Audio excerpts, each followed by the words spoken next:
Rabi pun.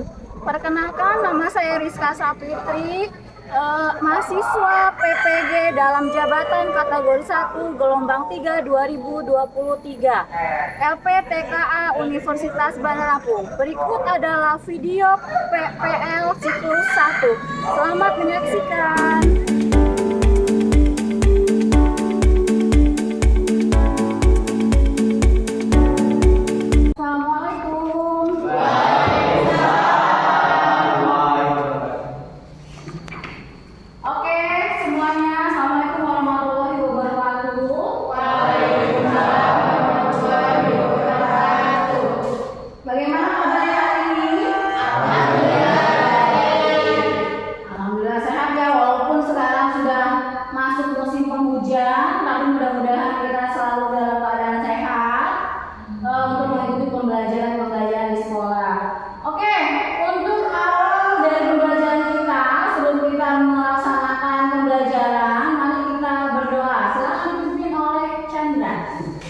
Semua siap.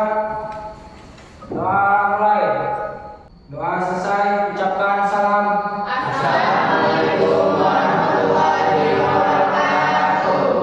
Waalaikumsalam warahmatullahi wabarakatuh. Gimana hari ini, masuk semua nggak anak-anak? Masuk. Oke, sebelum kita melaksanakan pembelajaran, ibu absen dulu ya. Febriano, Christian Adi Chandra, Radita Dwi Saputra, Irwan Syah, Zayanto. Oke. Untuk pembelajaran hari ini, anak-anak, minggu yang lalu ya, dalam pertemuan kita telah membahas tentang orde baru ya. Jadi sudah paham ya tentang orde baru ya pembelajaran minggu kemarin? Oke, untuk pembelajaran hari ini sebelum kita memasuki materi tentang perkembangan politik ekonomi di dalam masa reformasi, mari kita melihat di sini ada gambaran tentang apa ini? Coba kalian lihat. Tentang demokrasi, apa demonstrasi ya kan? Coba dari gambaran tersebut apa yang bisa kalian lihat? Coba sekarang ibu tanya, mengapa para mahasiswa mengadakan unjuk rasa? Coba ada yang bisa menjawab, mengapa sih mahasiswa ini mengadakan unjuk rasa setelah terjadinya dari perpindahan dari orde baru ke era reformasi misalnya. Ayo, siapa yang bisa menjawab? Nah, jadi demokrasi mahasiswa seringkali dilakukan untuk menuntut perubahan atau perbaikan terhadap kebijakan, kondisi sosial atau hal lain-lain yang dianggap tidak adil. Gitu ya. Jadi mahasiswa di situ berunjuk rasa untuk meminta keadilan lah ya. Menurut pendapat kalian, bagaimana peran pemuda dalam pengawasan kebijakan publik?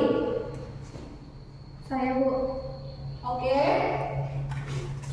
Menurut pendapat saya, untuk peran pemuda dalam pengawasan publik itu sangat besar karena pemuda itu memiliki suara untuk aspirasi di masyarakat.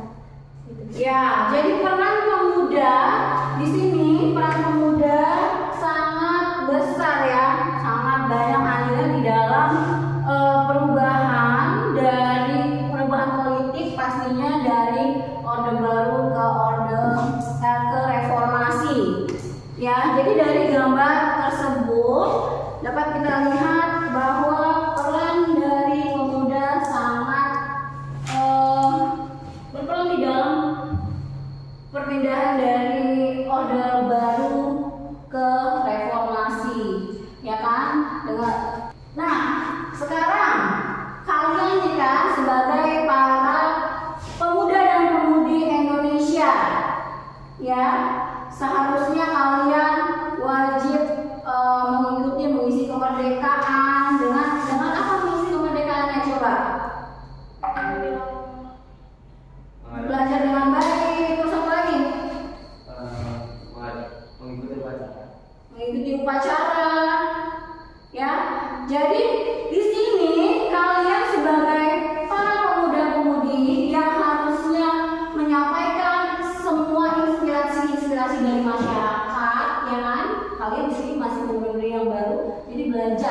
ya, belajar untuk menjadi pemuda-pemudi yang baik untuk bangsa Indonesia.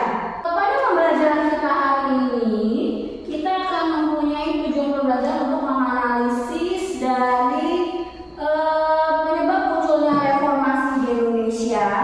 Terus ada analisis tuntutan dan agenda reformasi sampai di kronologi munculnya reformasi di Indonesia. Nah ya, hari ini Ibu mau menggunakan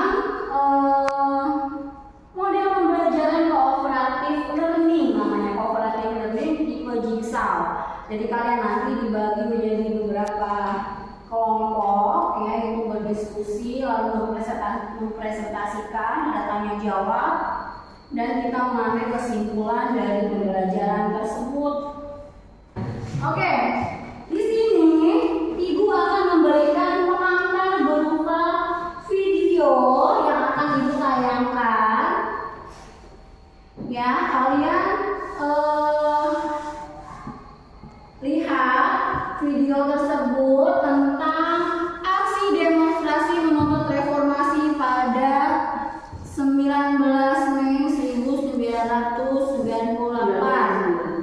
Oke, silakan dilihat.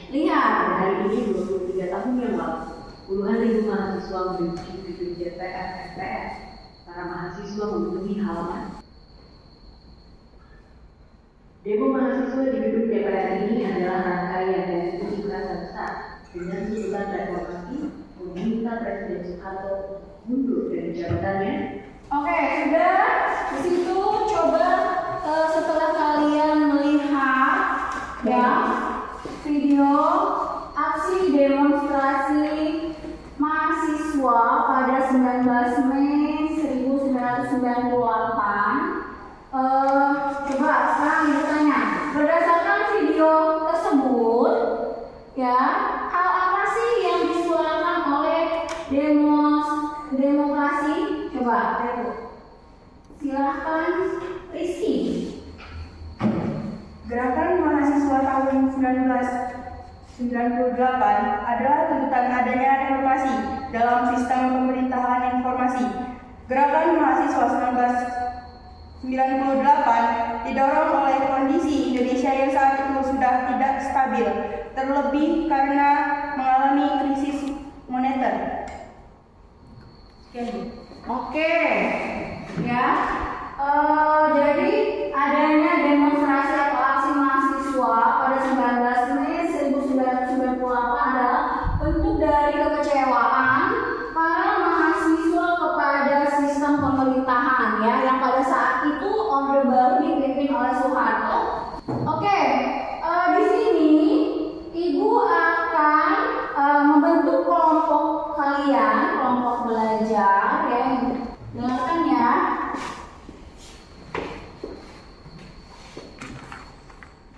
Coba, Febriano mana? Saya Bu. Febriano masuk ke kelompoknya Rizky. Nanti pindah ya tempat duduknya ya, nak. Febriano masuk ke Rizky sama Indah Trilestari. Oke, silakan kalian masuk ke kelompoknya. Terus siapa ketua kelompoknya menghadap kelompok 3? Dayanto, ya. Ini materinya, ajarnya. Terus ini LKPD-nya. Oke, jadi ini nanti kalian cari uraian materinya dari sini tadi, penyebab munculnya reformasi di Indonesia, terus analisis tuntutan dan agenda reformasi, sama kronologi munculnya reformasi di Indonesia. Ya, setelah itu cari dari buku modulnya dan boleh dari Google atau platform yang lain. Oke ya, silakan kembali ke kelompoknya untuk mengerjakan LKPD tersebut. Terima kasih, Bu. Oke.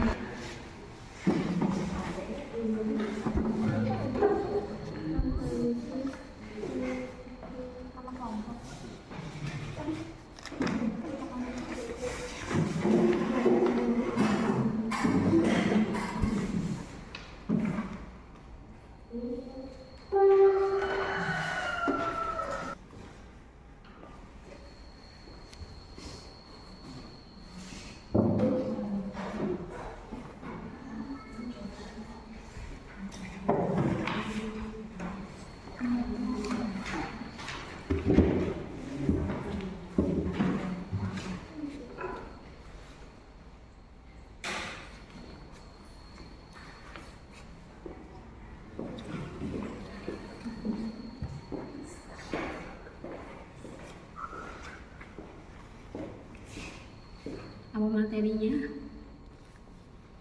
Analisis, tuntutan atau agenda reformasi. Oke. Silakan dikerjakan.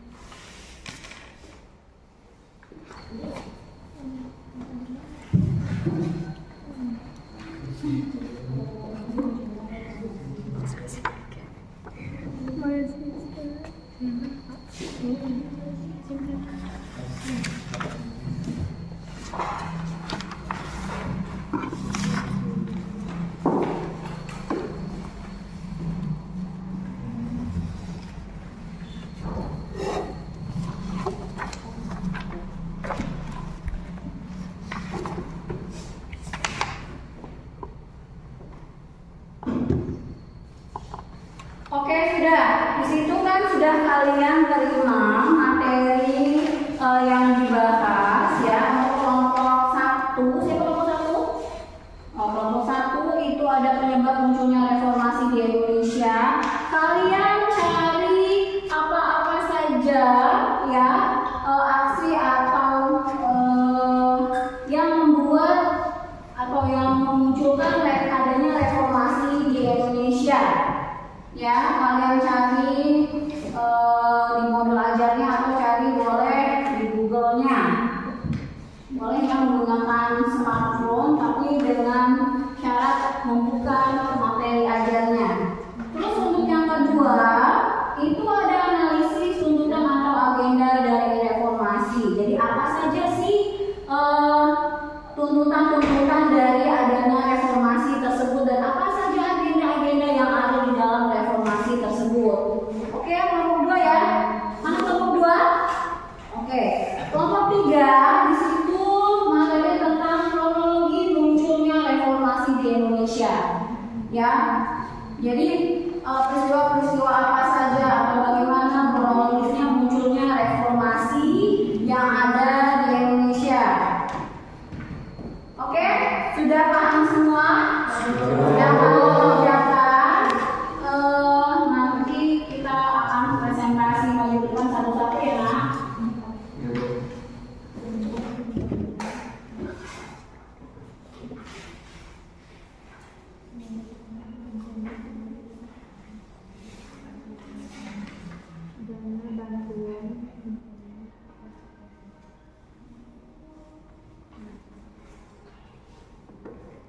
IMF. Pemberian dana bantuan tersebut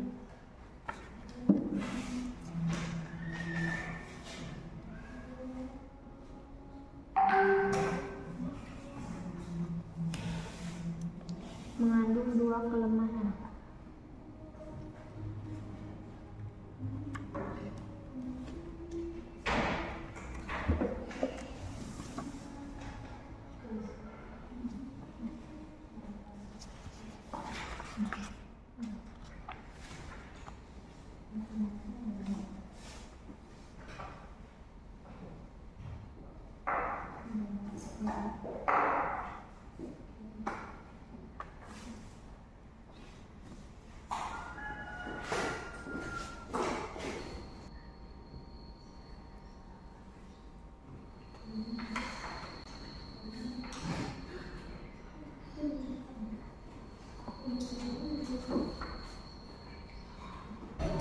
Sudah, Bu.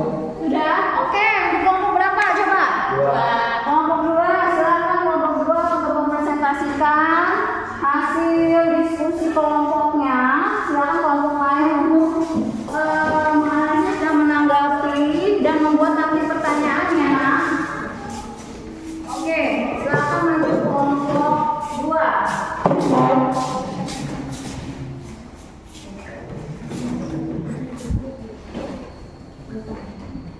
Assalamualaikum warahmatullahi wabarakatuh. Waalaikumsalam warahmatullahi wabarakatuh. Kami dari kelompok 2 ingin mempresentasikan tentang analisis tuntutan atau agenda reformasi. Perkenalkan, nama saya Kristiana Dicandra. Nama saya Irwansyah. Saya Adinda Ulfa, saya Flora Priyanti. Jadi di sini kami akan menjelaskan analisis tuntutan atau agenda reformasi. Akan dijelaskan oleh Flora. hasil diskusi kelompok kami, tuntutan atau agenda reformasi. 1. Adili Soeharto dan kroni-kroni lainnya. 2. Amandemen Undang-Undang Dasar 1945. 3. Penghapusan dui fungsi ABRI. 4. Otonomi daerah yang seluas-luasnya. 5. Supremasi hukum. 6. Pemerintahan yang bersih dari KKN. 7. Menurunnya pamor pemerintahan Orde Baru dimulai sejak pendatangan perjanjian pemberian dana bantuan IMF. Pemberian dana bantuan STB tersebut mengandung 2 kelemahan.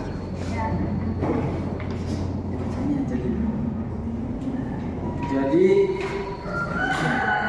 kesimpulannya ada 7 tuntutan agenda reformasi pada pemberian dana terhadap 2 kelemahan, yaitu posisi dana bantuan merupakan utang luar negeri.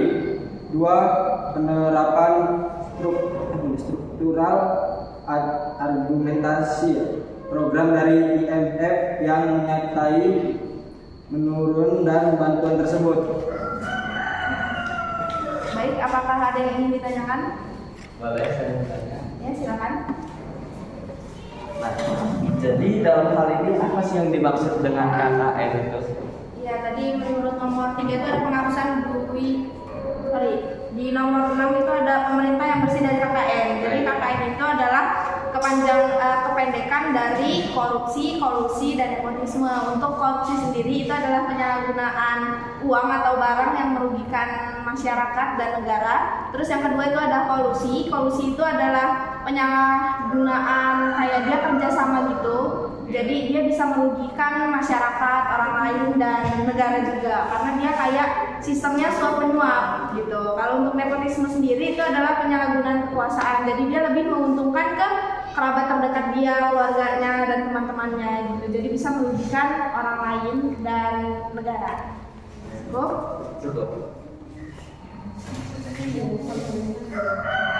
Apakah ada pertanyaan lagi?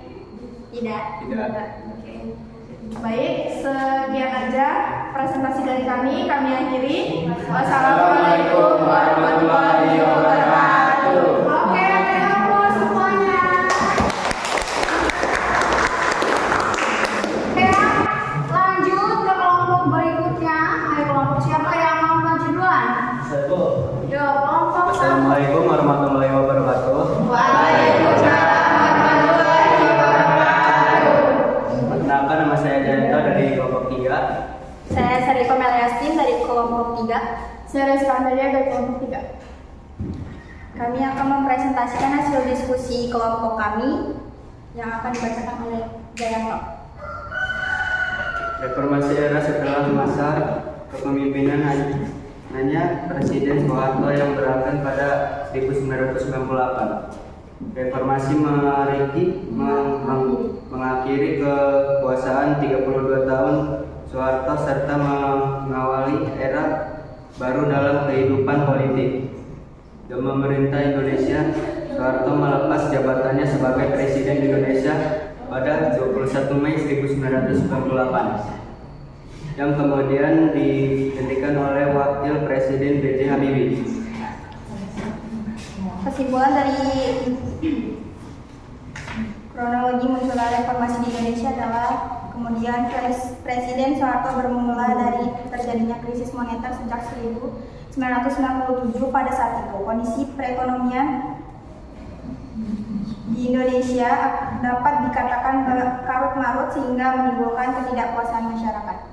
Sekian, jika ada yang ditanyakan. Saya Silakan yang ingin bertanya.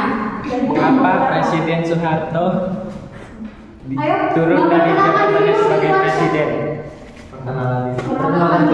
Perkenalkan, nama saya Irwan Syah. Mengapa Presiden Soeharto menurunkan diri sebagai presiden? Oke, saya sekali lagi ingin menjawab pertanyaan dari Ibu.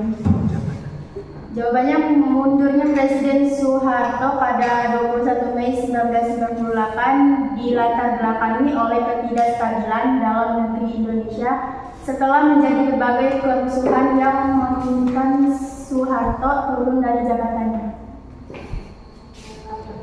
Oke, bagaimana Irwansyah? Sudah. Ada lagi? Tidak ada. Sekian presentasi dari kami. Kami akhiri. Wassalamualaikum warahmatullahi wabarakatuh.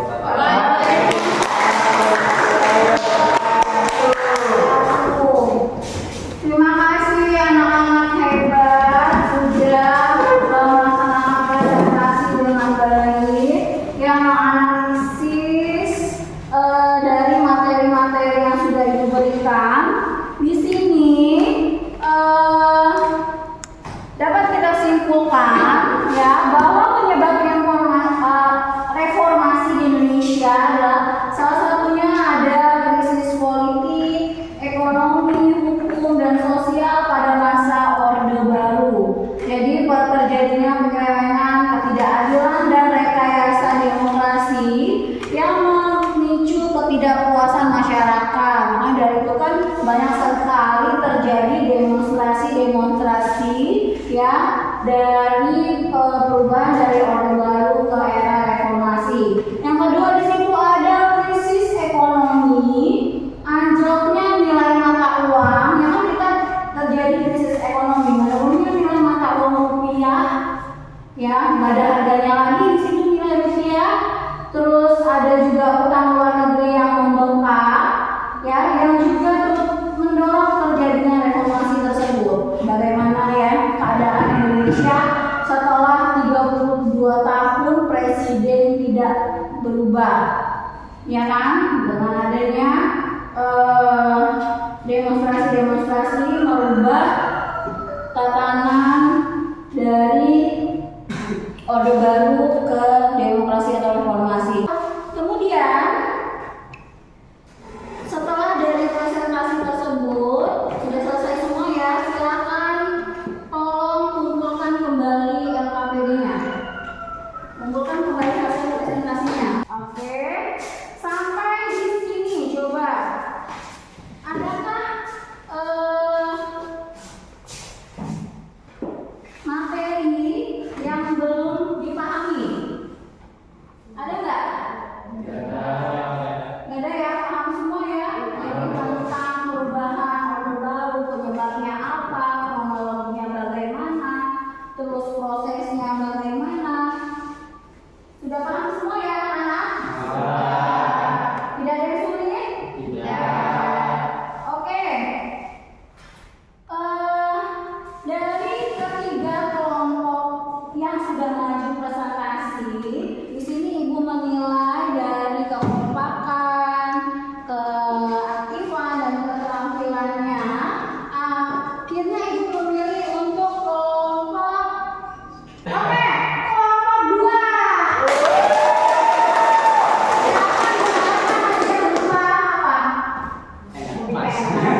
Baik ya. Jadi hasil dari post test kita untuk pembelajaran hari ini 91%, lebih dari KKM. KKM kan 85 biasanya ya. Ini 91%. Kita cukup ya. Sampai kepada Anda Ervina, lebih ditingkatkan lagi pembelajarannya yang lain, lebih semangat lagi dalam mengerjakan pembelajaran dalam mengikuti pembelajaran sejarah ya. Sekarang untuk tugas berikutnya Ibu akan memberi kalian tugas untuk tindak lanjut dengan memberikan tugas berupa PR. Senang nggak ada PR? Tidak sama sekali ya, tidak senang ya. Oke, silakan buka modul ajarnya. Buka modul ajarnya tadi nak. Modul ajarnya dibuka. Di situ ada halaman berapa? 14. Ya, silakan mengerjakan tugas halaman 14. Kalian kerjakan di rumah biar nggak lupa lagi nanti pembelajaran kita hari ini apa. Nanti minggu depan dikumpulkan. Oke? Pembelajaran hari ini kita cukupkan sampai di sini. Marilah kita berdoa. Silakan dipimpin oleh Anda Chandra. Semua siap.